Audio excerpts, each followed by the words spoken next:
La reine pose pour une photo de famille avec les dirigeants mondiaux au sommet du G7. The Queen a occupé le devant de la scène dans le club le plus exclusif du monde hier soir, posant pour une photo de famille avec les dirigeants du G7.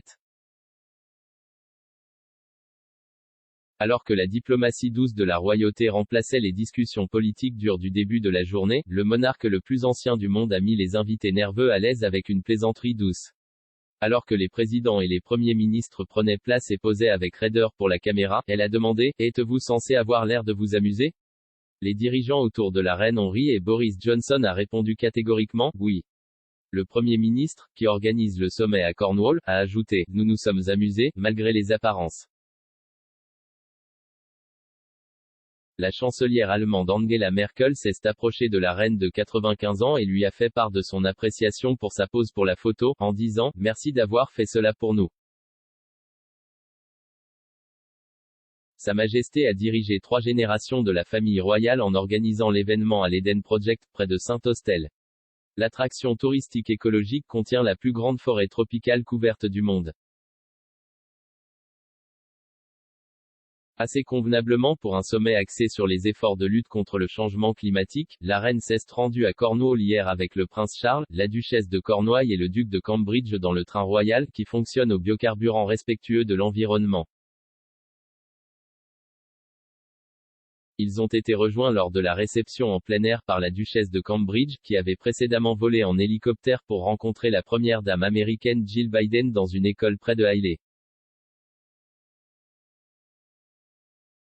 Ed a déclaré qu'elle n'avait pas pu choisir l'option de voyage plus écologique en raison du moment choisi pour l'engagement.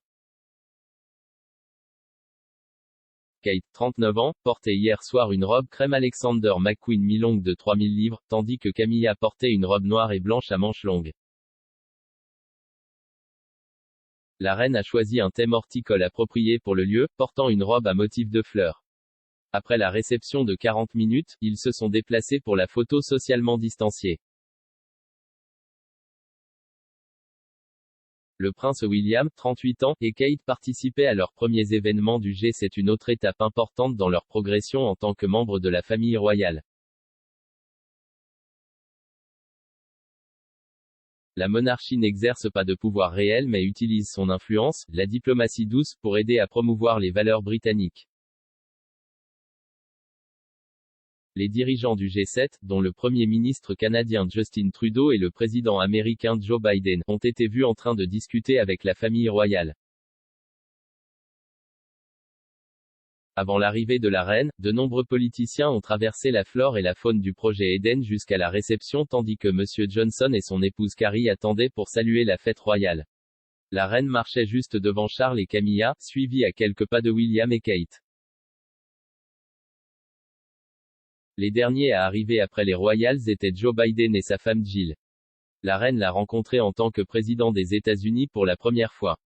Il est le 13e dirigeant américain qu'elle a connu au cours de son règne record de 69 ans.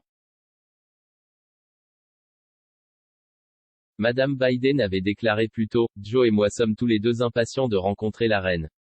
C'est une partie passionnante de la visite. Ils prendront le thé avec elle à Windsor demain. »